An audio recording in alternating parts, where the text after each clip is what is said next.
Primero agradecer al Padre Carlos por invitarme a este día de novena, quinto día de novena en honor al Señor de la Divina Misericordia.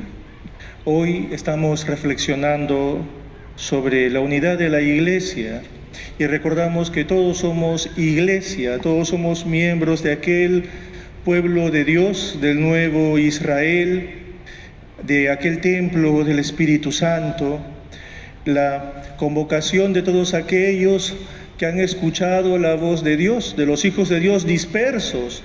Y es así como definimos lo que es la Iglesia, el cuerpo místico de Cristo, el templo del Espíritu Santo, el santo pueblo de Dios convocado para experimentar su misericordia, convocado para darle gracias, convocado para rendirle culto, convocado para manifestar su gloria, convocado para dar testimonio también de su amor en el mundo. Y de manera muy precisa,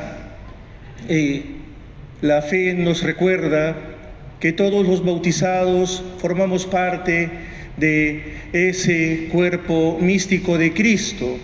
Y qué bonita esa experiencia de Pablo cuando estaba persiguiendo a los cristianos, cuando estaba persiguiendo a aquellos primeros discípulos del Señor que, acabada la pasión del Señor y el misterio pascual con su resurrección, empezaban a predicar la fe. Y Pablo, en su etapa antes de ser cristiano, en su etapa, como él mismo lo definirá después, en su etapa también de persecutor, en su etapa de locura, fue a perseguirlos a donde estuvieran y se encuentra con esa luz que lo llama para hacerlo salir de la oscuridad, con esa luz que lo llama para hacerle salir del error, y le dice: Saulo, Saulo, ¿por qué me persigues?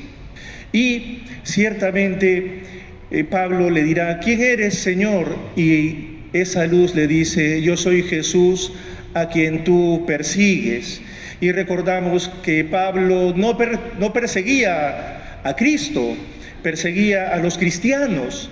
Y es por eso que la reflexión de Pablo sobre el cuerpo místico de Cristo, enraizada en esa misma revelación de Jesús, que Él mismo, que Cristo mismo vive en sus cristianos, se identifica con ellos, se convierte en un motivo para dar gracias a Dios, pero también en un motivo para tomar una seria responsabilidad. Somos miembros de su cuerpo místico, todos pertenecemos a una sola asamblea, todos pertenecemos a una sola iglesia, y el Vaticano II definía justamente así, de esa manera bella, en la Constitución, si mal no me acuerdo, y el Padre Carlos me puede sacar de la duda en todo caso, que se llama Lumen Gentium, cuando el concilio de manera muy sabia dice que la iglesia fundada por Cristo subsiste en la Iglesia Católica,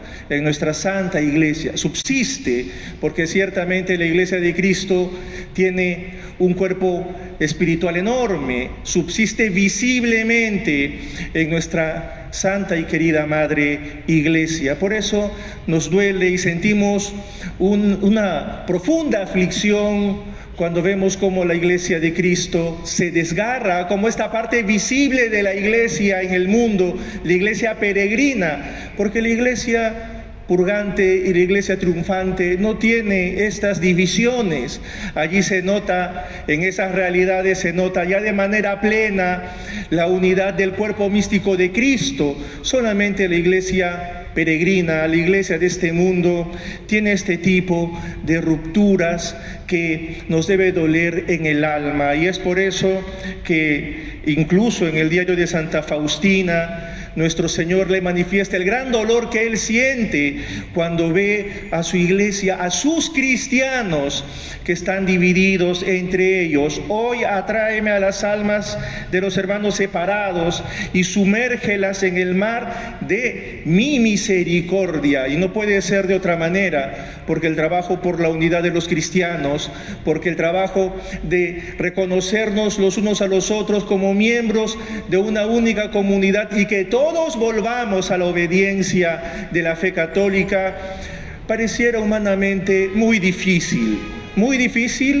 por los egoísmos, muy difícil por las ambiciones, muy difícil por las terquedades, muy difícil porque a veces ni siquiera podemos compartir o ni siquiera podemos conversar porque no nos escuchamos, ni ellos a nosotros y a veces ni nosotros a ellos. Por eso solo podemos esperar la unidad por la misericordia de Dios, por la misericordia de Dios que nos devuelva la caridad, por la misericordia de Dios que nos ayude a entendernos, por la misericordia de Dios que nos ayude a profesar debidamente nuestra fe, porque justamente ¿qué es lo que ha llevado a que la iglesia se desgarre? ¿Qué es lo que ha hecho que la iglesia visible se rompa? El pecado. El pecado ha hecho que la iglesia visible se rompa, la terquedad de unos. Sí, Padre, la terquedad de los evangélicos y de los protestantes. Y los católicos no somos una perita en dulce, tampoco. Cuántas incomprensiones, cuántas ambiciones, cuántos malos testimonios se dan en el seno de nuestra iglesia, y el mal testimonio de los católicos también es semilla de nuevos protestantes. El mal testimonio de aquellos que, nutridos por los sacramentos, que nutridos por todos los canales por donde nos llega la gracia, que nutridos por el culto, deberíamos manifestar vida cristiana, pues también se convierte en un motivo de reflexión, de examen de conciencia y también de penitencia, porque no muchos de aquellos que se han apartado del camino de la fe lo han hecho por el mal ejemplo que les hemos dado, por el maltrato que les hemos dado. Incluso muchas de las quejas de los que hoy reconocemos como hermanos separados no se debe a la doctrina, porque es la verdad, pues la doctrina como libro no tiene errores, la doctrina como libro no falla, pero sí falla nuestro testimonio, nuestro testimonio. ¿Cuántos hermanos evangélicos se quejan de que los católicos son casi idólatras? Y ciertamente hay motivo para que reflexionemos. Solo basta ver cómo celebran en Puno la Virgen de la Candelaria, o cómo celebran en la selva San Juan, o cómo celebran en otros lugares sus fiestas patronales, donde quizás hay poca gente que va a los servicios religiosos, pero mucha gente que está en las fiestas y en las celebraciones con actitudes muchas veces poco cristianas. Por eso hay que ver no solamente con ojos de condena o con ojos de rigidez, sino hay que ver también con un examen de conciencia, hay que ver también como una responsabilidad personal, cómo es que nuestra iglesia ha llegado a romperse y cómo es que ahora nos toca a nosotros con nuestro testimonio, con nuestro modelo de vida, con nuestra fe, más que con nuestras palabras. Incluso la vida tiene que ir por delante de las palabras, ¿no? A veces nuestras palabras no nos sabemos de memoria varias cosas de la vida. Es bueno tener una buena formación. Aquí el Padre Carlos, yo estoy seguro que hace un excelente trabajo de formación que nos llena la mente, que nos llena el corazón. Con el Padre hemos coincidido un tiempo, ¿no?, en nuestros estudios y aquí en la parroquia, ¿no? Seguramente se acordará el Padre, hace 16 años, ya han pasado algunos añitos, coincidimos aquí, yo era recién un padrecito recién ordenado y el Padre Carlos estaba todavía haciendo su doctorado, iba a empezar a hacer su doctorado, ¿no? Hemos coincidido acá un par de meses y pues acá tienen esta alegría de tener a un buen pastor que es capaz de guiarlos sabiamente por el camino de la fe, aunque no le gusta que nadie le hable así, ¿no? Porque no le gustan las flores como tiene que ser, ¿no? Pero las flores se las damos porque lo conocemos, ¿no? Hoy hoy el Señor nos hace recordar que antes de las palabras, y es bueno tener palabras, pero también la vida tiene que ir por delante, porque sí hay muchos cristianos que tienen las palabras 1 kilómetro por delante, ¿no? La boca la tienen 1 kilómetro por delante de los pies, y eso es un desorden, ¿no? La boca no tiene que estar 1 kilómetro por delante de los pies, y no andamos enfrentándonos con nadie, y no andamos entrando en competencia con nadie. No es que si yo voy a sacar a mi hermano evangélico del error, no es que así a mí me gusta que vengan los testigos de Jehová, que me toquen la puerta, porque así les puedo decir sus cosas y les puedo... No es una competencia, no es una competencia, ¿ah? La competencia es la vida, ¿no? ¿Quién vive mejor? La fe. ¿No? Que si alguien gana, que se vea en la santidad de las vidas, en la santidad de las costumbres, en cómo las vidas se transforman, en cómo dejamos el error, en cómo dejamos el pecado. De palabras, bueno, de palabras han habido varias y la iglesia se ha roto por muchos lados. Por eso lo que toca ahora a los cristianos es, como dice este bello pasaje de Santa Faustina, que sumérgelas en el mar de mi misericordia. ¿Cómo vamos a hacer que la iglesia vuelva a ser una? Sumergiéndola en el mar de la misericordia, teniendo primero un buen testimonio, segundo compasión, tercero no me creo más inteligente que nadie, no entro en discusiones absurdas, no quiero demostrar que sé más, hay que demostrar que vivimos más, ¿no? Que realmente la fe me ayuda a vivir mejor las enseñanzas de Jesucristo, y que mi fe católica me ayuda a transparentar de manera bella y luminosa las enseñanzas del Señor, hasta tal punto de ser reconocido como miembro del cuerpo místico de Cristo, y que manifiesta la vida de Cristo en él,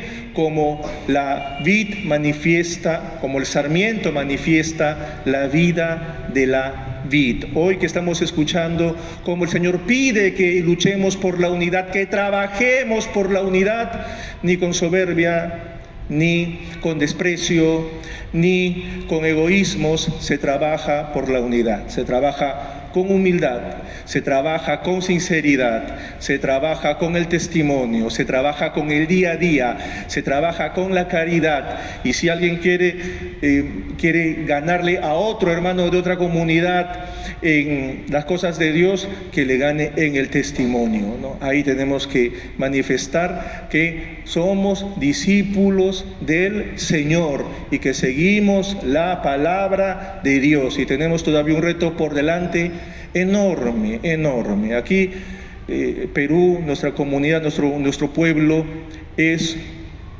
un jardincito de fe. Todavía estamos en un jardincito de fe. En otros lugares, nuestra querida iglesia, la comunidad católica, la comunidad cristiana, está pasando por momentos de prueba muy grandes. No solamente ver lo que pasa en Alemania ya es motivo para tener un gran dolor en el corazón, y rezar y orar y pedir al Señor que nos ayude a acogernos a su misericordia y mantenernos en el camino de la unidad, en el camino de la comprensión, en el camino del servicio. Cuando alguna vez te encuentres con un hermano separado, ora con él, y si quieres orar, ora con él, y en el momento que se ponga a despotricar, le das la bendición y le dices: otro día despotricas, hermanito, ¿no?